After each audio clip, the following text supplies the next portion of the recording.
God is in the business of strategically positioning us in the right place at the right time, Mark Batterson says. Of course, it often seems like the wrong place at the wrong time, but like a grand master who strategically positions his pawns, bishops, kings, and queens, God is setting you up.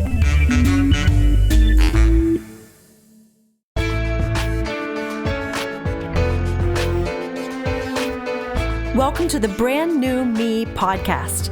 I'm Frances. And I'm Pam. And we are two women passionate about helping others thrive in life, not just survive. In each episode, we're going to find creative ways to offer hope for your future through our own life experiences. So join us every week as we learn together that we really can be a brand new me.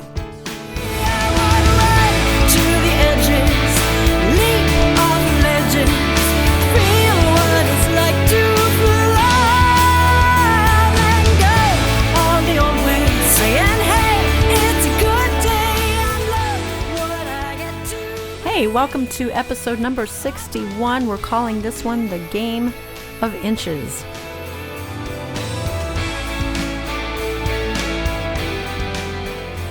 We are talking about Chase the Lion. We are in chapter 5, The Game of Inches. Oh, who wants to move just inches in their life? I want to move jump yards and feet, but Mark is right. And I've lived long enough to know that more is accomplished by the little inches that we take in our lives. So this week we're going to talk about divine appointments, closed doors, magnets, and what to do if you don't have a dream. So Pam, why don't you start us off? Do you have some divine appointments that you would say, yeah, they changed my life and put me on a course that was pretty amazing just because of a divine appointment? I do have one that I could think of. I'm sure I've had many. But one I can really remember is this. My childhood friend, who we had gone to the same church when we were kids, junior high, and we were good friends, and we used to sing together, and she'd play her guitar, and we'd have fun, doing all this stuff. And then we got married, and we went our separate ways. I hadn't seen her. I had no connection with her at all. 10 years down the road, we're living in a city that we both were not in, and here I walk into Denny's, and there she is working. I was so shocked. And I'm like, oh, wow, this is great. And so we became friends again. And they started coming to our church. And she taught me how to play the piano. And we started playing piano and organ in our church together. We started doing worship, not just in our church, but traveling back to Altoona to do worship for meetings. And so that was a divine appointment, because if I had not met her, I probably really would not have sat down and tinkered on the piano like I used to. So I had years of playing worship songs and for leading worship in our church, but that was definitely a divine appointment. Tell me what a divine appointment for you would be. One big one was when I got to do my first recording with another gentleman, playing the piano for him in a studio, which led to recording music for a broadcast later on, which led to meeting a gentleman who handed me a brochure. And one day and said, I know you write songs. I thought you might be interested in this songwriting seminar. And so he handed me this brochure, a road map to the rest of my life. I didn't realize it. He didn't realize it. But something in me just lit up when he handed me that. And I decided to go. It was in our local area. It was real cheap. And so I went. And it was there I met my first producer. In that brochure was a coupon where you could go and record for a day for a discounted price. And so I hung on to that coupon. I don't remember how much later it was. I ended up going to that studio to record a project for my brother for his 40th birthday. And that opened the door to me doing my own projects. He was such an encourager of my songwriting and my ministry, and I did my first CD there. That little brochure to that songwriting seminar really was a big divine appointment in my life. I just remembered another divine appointment. Duh. I know I had a lot, but I do remember this. When my husband and I were at our church, he was invited to work at Cornerstone Television. And so he produced shows called Getting Together. And they were done in Altoona, and they would bring a big truck to Altoona, and they record like 8 or 10 shows in 2 days. And I did a segment called Ponderings. It was a 5-minute segment on TV that I did and talked about whatever God put on my heart or whatever the theme was of the show. But as I was thinking about that, I thought God was setting me up for being able to go out in public and speak. Because although I didn't have trouble speaking in front of people, it was such great experience being in front of a camera, having to look at the camera, not saying, let's see, what did he say? I said, you know. He said, you don't have to say you know. I said, no, I can't help it. But anyway, that was a divine appointment because it helped thrust me into my speaking career now. It was like a learning process. So that was my other divine appointment. I remember reading that in your book. And it was at that point when I read that in your book that I thought, oh, she has experience like that. She'd make a great podcast co-host. That's another divine appointment. Isn't that amazing? That is just really cool. As I have a hot flash and my glasses steam up. Oh, is there music for a hot flash?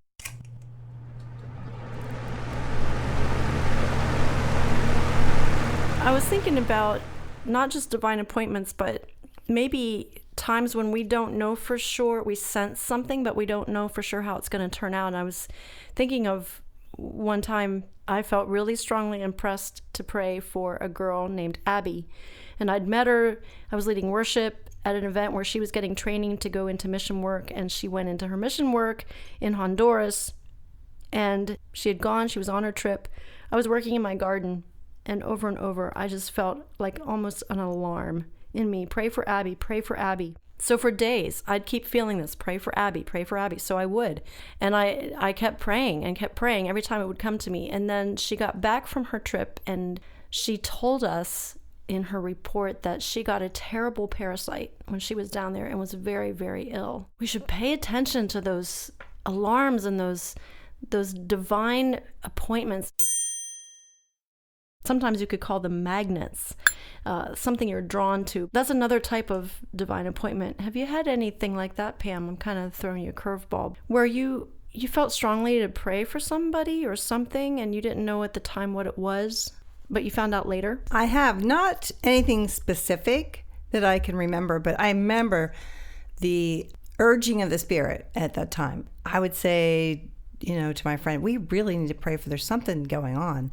So I wish I could come up with a concrete answer or name, but I know that's how the Spirit moves. And that totally is a divine appointment. Yeah, I think I could say it's one of the few times in my life that I've really felt something so specific and found out what I was praying about. That doesn't happen very often. Let's talk about closed doors. All right, we're talking about the game of inches. So divine appointments that take us to another place. Sometimes there are closed doors that can end up being divine appointments. I had a little more trouble thinking of a closed door in my life. The biggest one I could think of was when I did my first Christmas show, Portraits of White. We did it at HAC, Harrisburg Area Community College, and I wanted it in a non-religious venue. And it was a perfect venue. I sold it out. It was a very intimate feeling. The next year, we couldn't get it. It just wasn't available the dates that we needed, and so I had to move it somewhere else. And someone suggested Messiah College, Palmer Hall. I'm like, oh my goodness, I'm not even a music graduate. Like, I don't know if I'm good enough to go there. That's kind of what I really felt. But as it turned out, I went there, and it was an amazing experience. It was an amazing night. I practiced all year to be ready for it. Even when I was there the day of the show rehearsing, I had a little bit of that feeling of who do you think you are? But I had wrestled with that all summer, and I just had finally come to the point where I said, you know what, I don't have a music education like people going to this school would, but I'm me, and I have a story to tell, and I have music to share, so here I am. And I had to just kind of pick myself up by my bootstraps and say, it doesn't matter if you have a music education, you're good enough to be here, because this is what you're called to do. So it ended up being a great thing that I couldn't get into HAC. And then when we were unable to do it at Messiah the following year, we moved it to Christ Community Church, which was actually able to hold a larger crowd, and it turned out to be a blessing for them and for us. So Pam, how about you? Did you have a closed door you can think of in your life that turned out to be a blessing? One that really sticks out to me is we had moved to another town. We were working at a children's home. We were house parents there. And it was probably about 4 years, and we're like, oh my gosh, we got to get out of here. Lord, open a door, open a door. And we just both were like, we want to go to Georgia. There's something about Georgia. Don't even ask me why. I don't know. But we had traveled through it on our way to Florida one time. And we thought, oh, Georgia's so beautiful. We just love Georgia. There's all those peaches. And so we were just thinking, we're moving to Georgia. And we're like, God, you open a door, because we're just going to go to Georgia, and you're going to open a door, and it's going to be awesome. And so, of course, we prayed, Lord, send us to Georgia. We could have sang, I've got Georgia on my mind. But time went by, and nothing opened up. And we finally came to the place where we thought, okay, I guess we're not going to get to move to Georgia. Well, wouldn't you know, it was not very long after that, Hurricane Katrina came. And so we knew it had been a closed door for us. And we were grateful, because we could have gotten down there, involved in Hurricane Katrina. And we knew it was God's blessing for us that he protected us and kept us from moving to Georgia. And we never thought of Georgia again. That was the end of it. One thing that Mark says in his book, he said, don't worry about meeting the right person, focus on becoming the right person. And I would take that a step further and say, sometimes I think we get really caught up, or I should speak for myself. I used to get really nervous that I might do the wrong thing. I even wrote a song about it one day.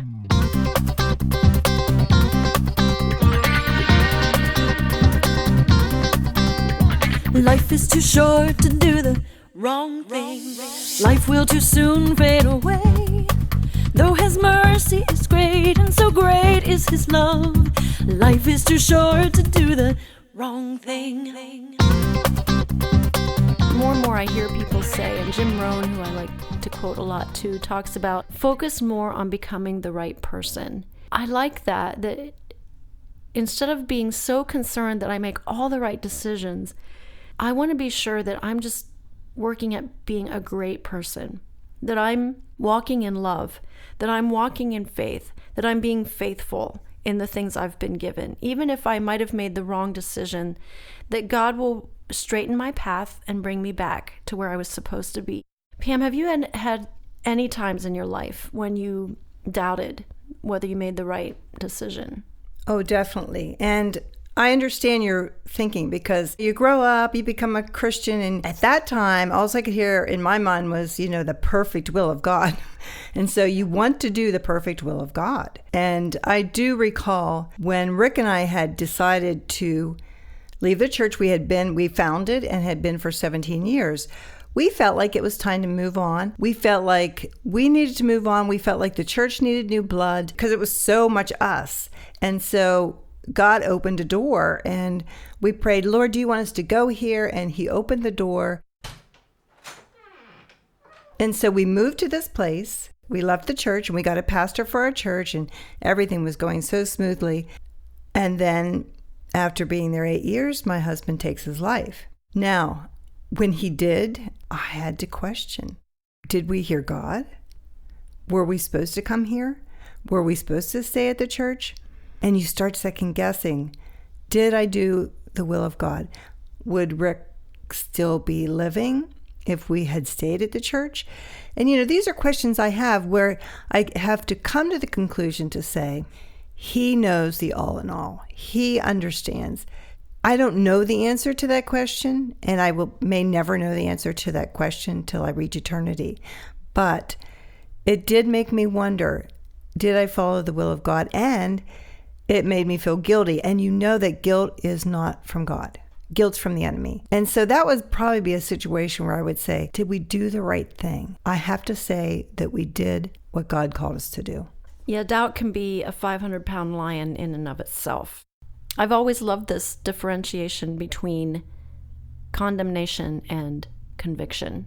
Conviction from the Holy Spirit always brings us hope, that he wants to bring us from one point into freedom. Condemnation makes us feel awful and cruddy and doubt, did I do the right thing? If we wouldn't have moved to that school, would Rick still be here? We can't go down those roads. So I think that's a great story. Thanks for sharing that and being that vulnerable, because we all struggle with, have I done the right things? If everything goes perfect, we think we've done the right thing.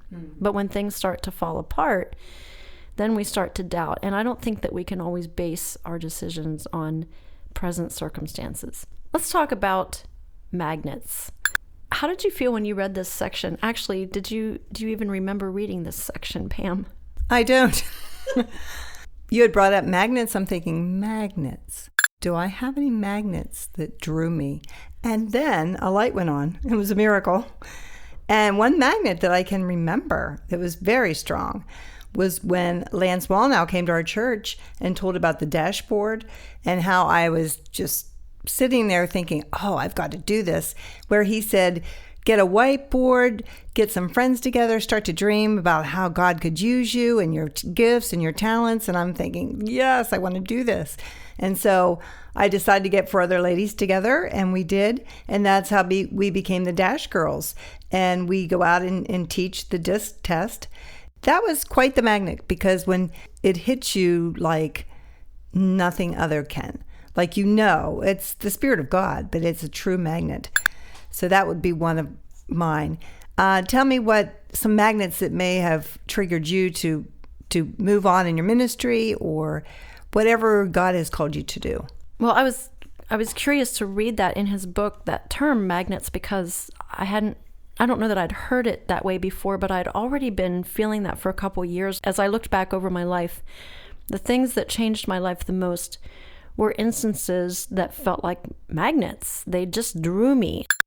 One interesting one is the grand piano that sits in the lobby at Hershey Medical Center. And I remember we'd go visit people there in the hospital, and they had a big grand piano in the lobby by Starbucks. And I would see that piano and I'd just be drawn to it. And then when I started doing Portraits of White, trying to figure out ways to get my music further out there and bring people to that show, I decided to pursue figuring out how to get to play that piano. And you had to go through a whole process. And I did that, and I go there every month and I play once a month for an hour and a half, and I absolutely love it. It's one of my favorite events to do, because I just show up and I sit down at the piano and I can just play and follow my heart. I don't have to sing. I don't have to carry merchandise. I just sit and play, and people so appreciate it. And that has led to a whole nother tree of music ministry, of a songwriting workshop that I've started trying to do in the area, a songwriting circle where I have other songwriters come to my studio.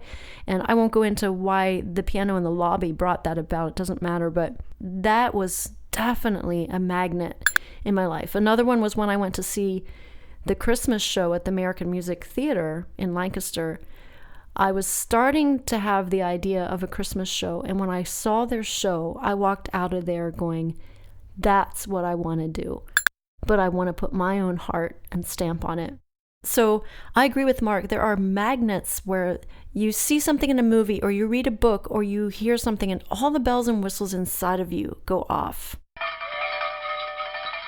So you who are listening, what are some magnets in your life? When have you would say your bells and whistles go off and you go, man, I'd sure love to do that, or I'd love to try that. Those are always indicators of something that would move you forward, maybe just a few inches, but it'll move you forward towards your 500-pound dream. But now let's talk about if you don't have a dream.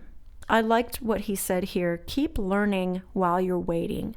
Like, don't just sit still. Find things to learn, find things to do, ways to be involved in other people's lives and other people's dreams. Get into God's word, and God's dream will get into you.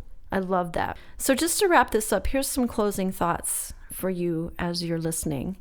What are some encounters you've had that have changed your life, or that brought you to the next phase of your life?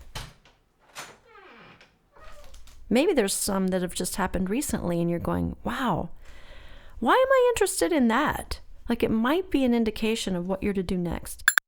This really goes back to being able to listen well and to hear the Spirit of God well, to know your own self and the passions that you have and the callings that you have. You have to have a spiritual antenna to do this. And the way to sharpen that is, I feel like listening is one of them. Spend quiet time, like true quiet time. And this is what I do. I set the timer. And I don't know why this works for me, but it does. It's like a mental permission to sit and do nothing. And I set it for 10 minutes.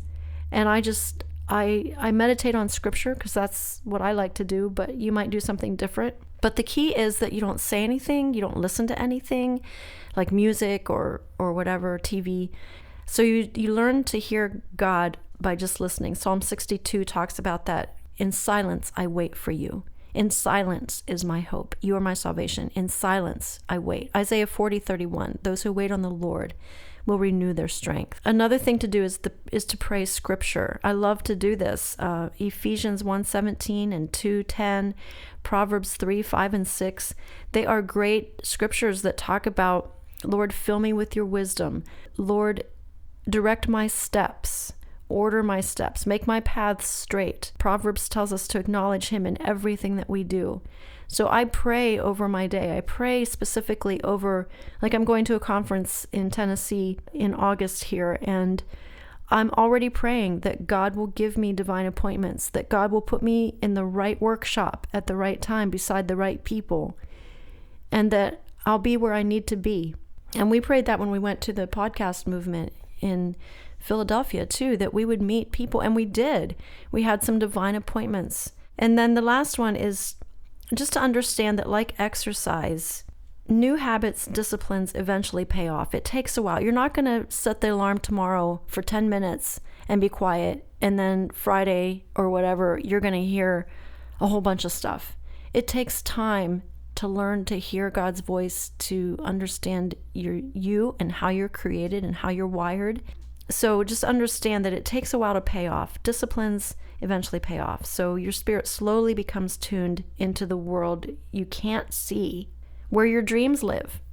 I believe that's where our dreams live, in a state of faith, in a state unhindered by circumstances. That's where our dreams exist. And when we get quiet, we're able to hear better and pick up on magnets or things that we're drawn to. So I hope this has been helpful this week. Remember, life is a game of inches. It's a 2-inch event that can change your trajectory. So pay attention to those little things.